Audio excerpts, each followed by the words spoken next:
Ermənistan və Quzey Azərbaycan savaşında İran rejimi və mərkəzi opozisyon kimin tərəfindədir?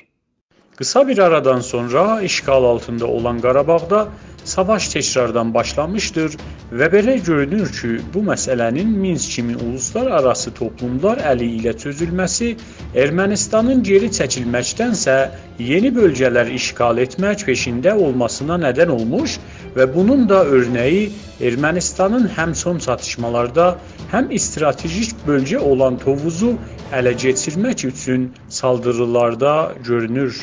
Hər nə qədər Birləşmiş Millətlər Güvənlik Şurasının 822, 853, 874 və 884 qərarları Ermənistanı işgalçı bilib, işgal etdiyi toprakları tərk etməsini istəsə də, bu ölkə uluslararası haqlara sayğı göstərməyibdir. Ermənistanın bu işgallara davam verməsi öz əskəri və iqtisadi gücünə deyil, bəlkə siyasi və ideolojik mənfəətləri üçün hər zaman Ermənistanı dəstəkləyən bölgə gücləri və hətta Rusiya, Fransa kimi bəzi Avropa ölkələri və İrana dayanması nəticəsindədir. Baxmayaraq ki, Ermənistan təkcə Qarabağ deyil, Quzey Azərbaycanın başqa bölgələrini də işgal etmiş və bu bölgələrdən çıxmaq istəmir, İran rejimi ölkənin təqribən yarısını oluşduran Güney Azərbaycanlıların duyğularını heçə sayaraq açıqca Ermənistanı dəstəkləyir və son zamanlarda yüzlərcə ağır silahlar və savaş təchizatı daşıyan kamyonlar Ermənistana göndərmiş. İran rejimi Quzey Azərbaycan və Ermənistan arasındakı barış müzakirələrin 30 il davam edib və bir sonuc almamasını bildiyinə rağmen, Xarici İşlər Naziri Məhəmməd Cavad Zərif vasitəsilə hər iki tərəfi də müzakirə və atəşkəsə çağırıb. Və başqa tərəfdən Norduz sınırından Ermənistana çox sayda əskəri yardımlar göndərib, bəlkə savaşı Ermənistan nəfinə çevirə bilsin. Bu yardımlar həcmi və sürəti xalqı təəccübləndirib. Niyə ki, sel və zilzilə kimi bir çox olayda imkanlar və təchizlər olmadığı üçün çox sayda insan yaşamını itirmişdi. Şərqi Azərbaycanın zəlzələ keçirdən bölgələri neçə ildir hələ də bir evləri yoxdur və konnekslərdə eğitim almağa davam edirlər. Məcazi fəzada çoxları Qaradağ zəlzələsində İran rejiminin Vərziqan şəhrinə yardım konusunda bu qədər ciddi və sürətli olmasını arzu edərdi. Bizim indiyəcən vərənkeşdə imkanatımız yox idi. Heç dadımız yoxdu ağa. Ağa bu yarının 12 yaşında, 13 yaşında qız ölübdü. Bu buradan salim çıxıb. Burada bizim dərmanlı qahımız var. Mən özüm də Kadri Behtaşdam.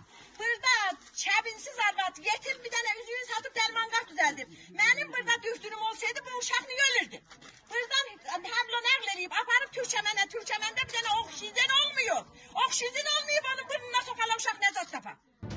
İran televizyonu və Şərqi Azərbaycan məsulları Ermənistana yardım etdiyi xəbərlərin yalan olduğunu açıqlasa belə, yardımlar həcmi və Ermənistana gedən kamyonlar sayısı o qədər çox idi ki, bütün Güney Azərbaycan türkləri bu məsələni bilirlər və mədrəşlər və filmlər bunu ispat edir.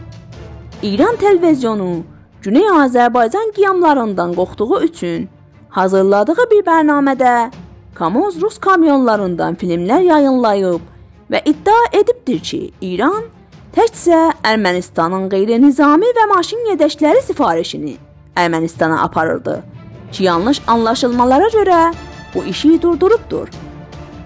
Ancaq internetdə sadə bir araşdırmayla bu tərz kamyonların rejələrdə, manorlarda və son savaşda Ermənistanda kullandığı ilə əlaqəli videolar və rəsmlər ortaya çıxacaqdır.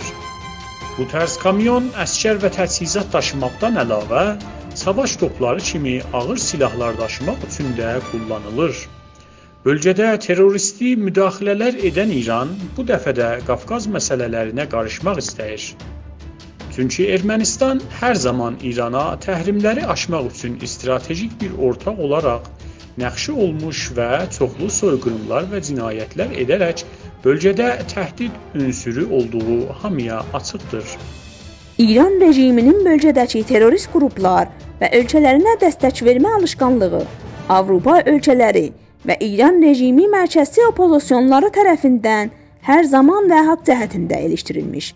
Ancaq bu Avropa ölkələri və İran rejimi opozisyonları heç bir uluslararası qanunlarına uymayan İran rejiminin Ermənistan işğalına yardım etməsinə etiraz etməmişlər və bu məsələdə səssiz qalmış və xəbər kanallarında yer verməmişlər.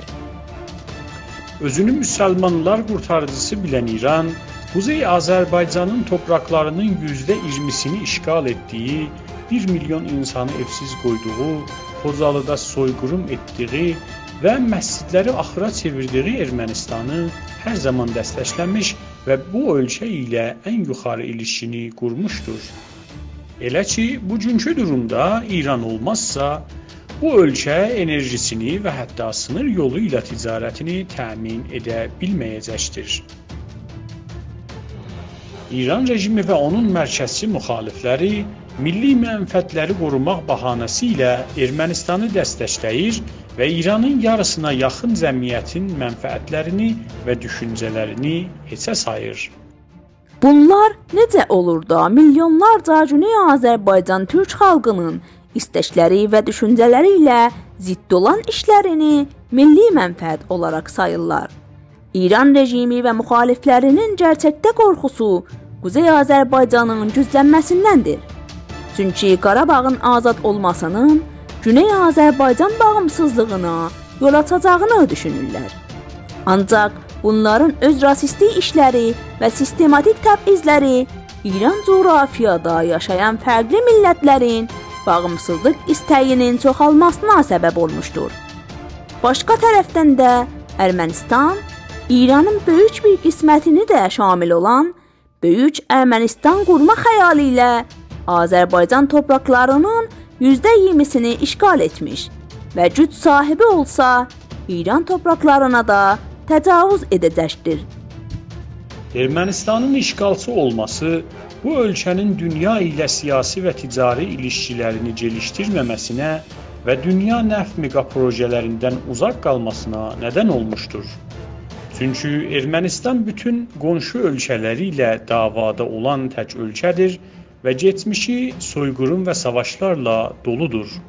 Bu məsələ Ermənistanın hər gün biraz daha Rusiya yardımına bağlı olduğuna və qeydsiz şərtsiz ona itaət etməsinə səbəb olur.